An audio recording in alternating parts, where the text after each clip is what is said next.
Hey, what is up, mortals? Welcome to part 2 season 3 of What If Midoriya Was an AFO Fan.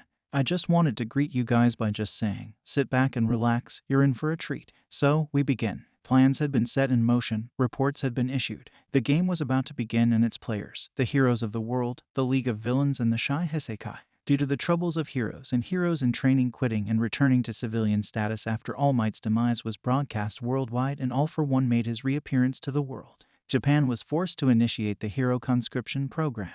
Any hero in training who had completed a licensing examination were permitted to be conscripted into a task force headed by stars and stripes. They called themselves the Symbols of Hope. In the back rooms of the Hero Commission, a separate group was being formed, composed of underground heroes and vigilantes that held the League of Villains as pure disdain for the Hasu Massacre, the fall of Ai Island, the deaths of Stain and All Might. Each member of this shadow faction of newly created heroes had been granted permission to use lethal force on the League as a final resort except for All for One, Golden Fox and Tactic Kill. This shadow faction of heroes were referred to as the Swords of All Might. Tactic Kill sat in his office looking over pictures Chronostasis had provided him of the young girl known as Uri. The scars were the work of a man who deserved no mercy. Tactic Kill was going to do worse than just kill Overhaul, he was going to bring about his ruin. Tactic Kill equipped his new gear, breathing deeply as he turned to look over the League of Villains preparing themselves for the plan and what was about to unfold.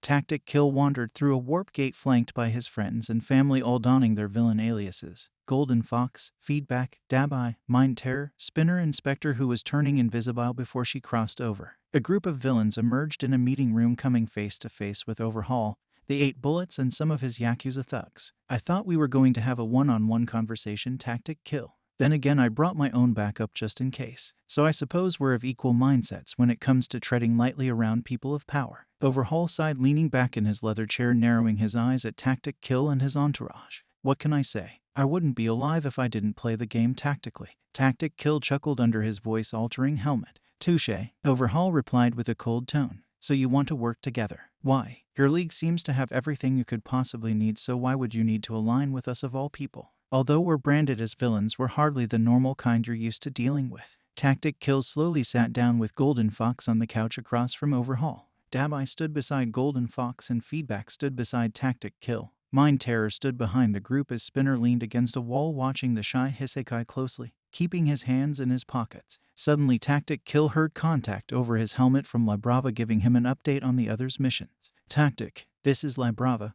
Everyone is mobilized. Kirigiri, Mustard, Compress, Magni, Inquisitor and Gentle are en route to extract the child from the labs thanks to Chrono's maps.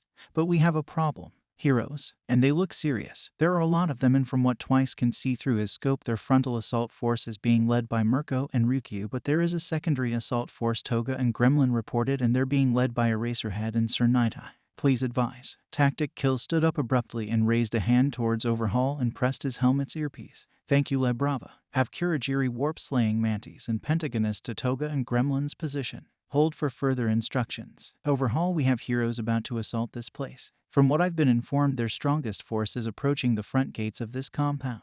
Permission to assist in defending your assets here. Hate for an ally to be taken down by the heroes. Also, from the sounds of it, your escape route is blocked too by another force spearheaded by Eraserhead and Sir Knight.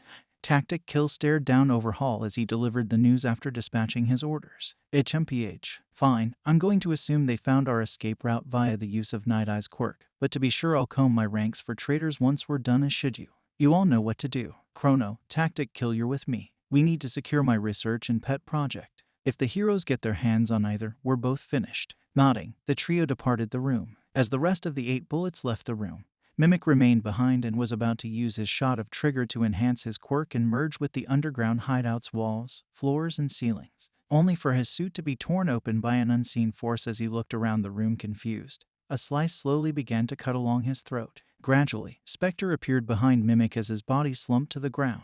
Listen close and listen well. Overhaul is no longer calling the shots. If you want your little Yakuza to survive, you'll join the League, or we'll ditch you to deal with all these heroes yourselves. As far as any of you are concerned, Tactic Kill, All for One and Golden Fox are in charge. Now get out of here and spread the word. Oh, and betray us and your dead men. Spectre smiled sinisterly at the Yakuza thugs in the room, who began to run out the room after Spectre had given them their ultimatum. A metal door opened in front of the villains assigned to extract Eri from under Overhaul's nose, and they were met with a sight that sickened them.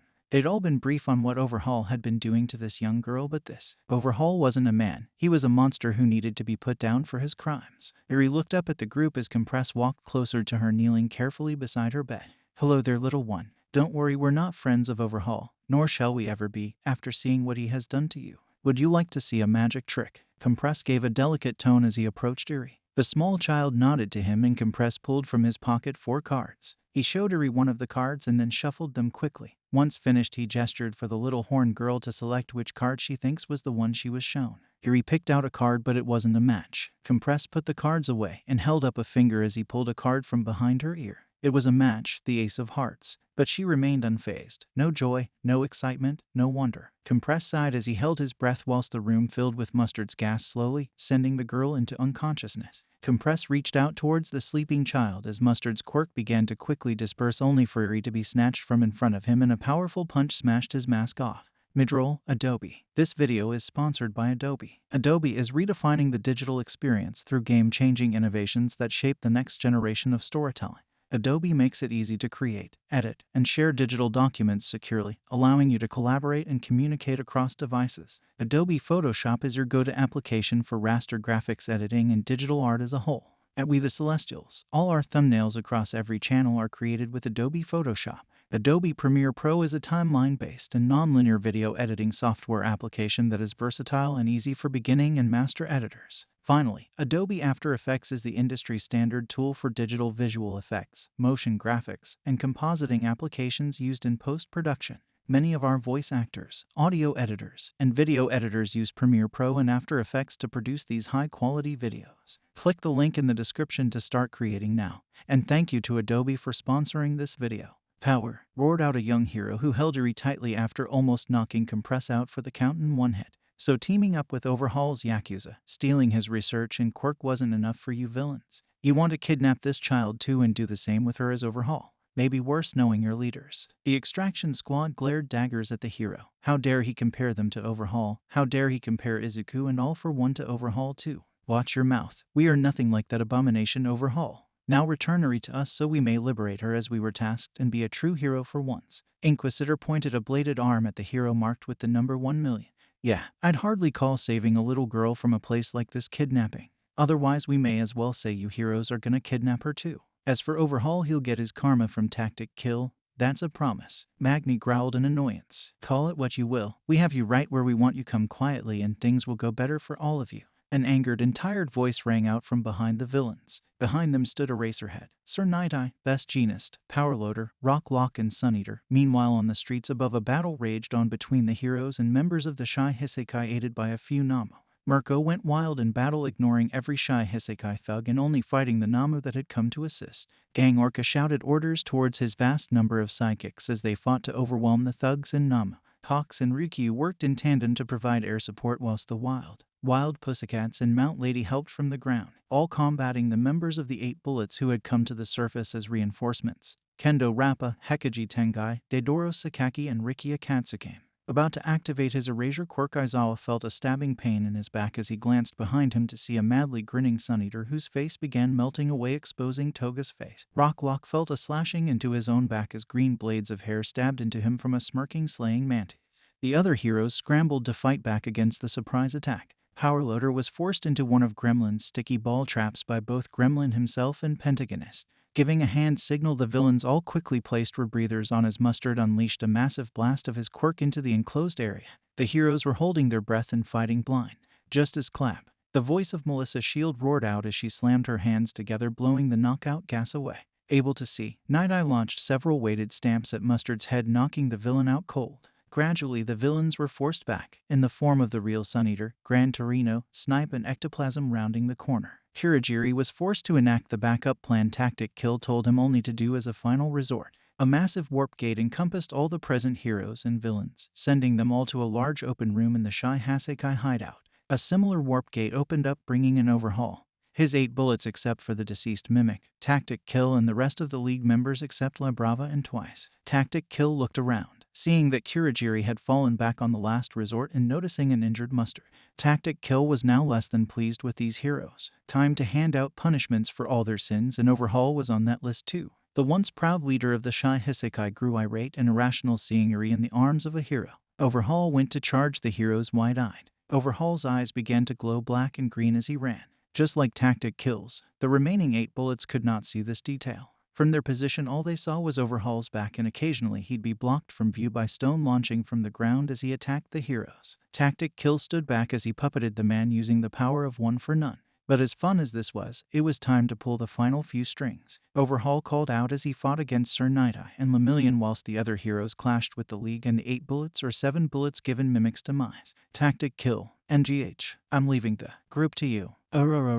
You must lead the Shy Hisekai. As much as Overhaul fought it, he could not break free of the hold one for none had over him. Every word he spoke that was forced out of his lips stung. Then another order came into his mind from the terrible quirk of Izuku's design. Never speak again. It didn't matter now, Overhaul couldn't say a word. Soon a 4th order came into his mind which broke him down more and more with each command one for none issued, turning Overhaul into a mindless puppet for Izuku to toy with. Pretend to attack Yuri. Overhaul shakily charged Lemillion and reached out for Yuri with his palm, only for Tactic Kill to grab him by the throat with his claw. The fighting paused as they watched Izuku steal Overhaul's quirk from him. His screams of pain awoke Yuri, who saw Overhaul fall to his knees before Tactic Kill. The small girl saw the people from before who were kind to her for the first time in all her memories of this foul place, standing behind Tactic Kill, protecting him. Then she looked at the other people in the room and the person holding her, and she squirmed from Lemillion's grasp instinctively and ran toward Compress. As she ran, Yuri saw that these other people in costumes had been hurting the nice people who had saved her from her room. In that moment, Yuri saw the League of Villains as her heroes and the heroes as evil allies of Overhaul. Tactic Kill kneeled beside Yuri as she hugged Compress' leg and smiled beneath his helmet, turning to look back at the heroes briefly. Overhaul is all yours. As for poor Yuri, I think she wants to come with us as opposed to you. Guess a gentle hand is better than rushing and screaming battle cries. Compress knew what was coming and whispered to Yuri not to panic as he activated his quirk and took her into his coat as a marble, and both he and an injured Mustard departed through a warp gate Kurogiri created for them. Tactic Kill looked towards Kurogiri and nodded. Are you certain about this, young master? Is it stable? Very well, young master, I shall trust your judgment. As Kurogiri spoke, a large warp gate opened, and from it emerged Izuku's personal attack dog, Hisashi. Aka Project Ragnarok. Tactic Kill coldly issued the order. Then the team turned to look at the remaining members of the Shy Hisekai's 8 bullets, as Ragnarok and the League members held of the heroes. Besides Chronostasis and Shin Nemoto, none of the remaining bullets were willing to obey Izuku or All for One or even Tamura, therefore they had to be dealt with. After making their intent known, Tactic Kill slammed his hand onto the floor and stone spikes impaled the remnants of the Shy Hisekai. Tactic Kill shouted his orders through his helm as he charged into combat. So decided to face us with your personal Frankenstein's monster, if it's just you and that thing. This fight is hardly advantageous for you. Eraserhead called out to Tactic Kill as his hair began standing up. Surprise, Sensei. Catching Eraserhead off guard, Spectre appeared right in front of his face, delivering a harsh slash across his face with her retractable claws. The strike decimated Eraserhead's goggles and left slash wounds across both of his eyes, leaving the usually calm and collected underground hero panicked and blinded. Sir Night-Eye dodged to the side barely fast enough, avoiding the same fate. Although Sir could dodge the attacks from Tactic Kill, his Foresight quirk was useless, as were his ranged attacks. Night-Eye had to touch Tactic Kill to use his quirk on the villain, but with Tactic Kill that was suicidal. As Ragnarok faced off and defeated many of the other heroes, he couldn't come to his master's aid when from behind Sir Night-Eye several black tendrils wrapped around Tactic Kill and slammed him into the floor. Melissa held out her hand, releasing these tendrils, smiling wide as her whole body shook, struggling to contain Tactic Kill. As she looked at him, something felt weird, like something was trying to push its way into her mind, but Melissa could feel one for all forcing the invading presence from her mind. Growling, Tactic Kill turned to look at Ragnarok, who was struggling against the remaining heroes, Lemillion and their reinforcements that were pouring in from the entrances to the room. Ragnarok nodded as it fled the room, too quickly for the heroes to stop, leaving Tactic Kill with the heroes. Ragnarok delivered the news of Tactic Kill's capture to the rest of the League, who didn't take it well, especially his brother, but after being calmed by both Kurogiri and feedback, he understood Izuku wouldn't sacrifice himself like that unless he had to, and already had multiple plans to escape. Or that's what they all hoped was the case as they watched helplessly from a distance as Izuku was escorted from the compound and locked up in a specially designed, almost sarcophagus-like device that nullified every quirk he had. Damn it, Izuku, if you mess up and they kill you, I'll never forgive you. Kurogiri, take us home. Tamura sighed, and as the League went through the warp gate, it was only then that they discovered a second battle had been going on while they were away. Outro. Thank you all for indulging yourselves in all this information thus far. I hope you enjoyed it. Now, there are a few more things that I'd like to go over before the video ends. Firstly, I'd like to thank our patrons: EDFLAMES, Ethan Davis, Terry Chills, Shifter Mules, Adam Zagel, Zill, ExaVBeat3, and Joshua Phelps. Secondly, I'd also like to thank all of our YouTube members: Toy Acosta, Rob Thecking, Sithlord906, CF2364 and Knuckles, Rimu Tempest, Angel Juarez, Donald C. Stewart, Bryant Grier, and Demonized Fox. Thirdly, if you're in the mood for some great storytelling, We the Celestials has you covered. Our We the Celestials, My Hero Academia, and Naruto What If channels retell the story of their namesake anime with a twist. Check it out if you're interested. Fourthly, on behalf of We the Celestials, I'd like to thank everyone involved in today's excellent content production. Their details can be found in the description below. Lastly, if you're interested in what we do here at We the Celestials, I'd like to extend an invitation to join the team. The only caveat is that we only accept members from 16 years old to join our crew. You can sign up for whichever category fulfills your interests by joining the recruitment Discord using the link in the description below. We're always looking for members to join us. Well, that's it from us for today's video. So thank you all for watching and have a great day.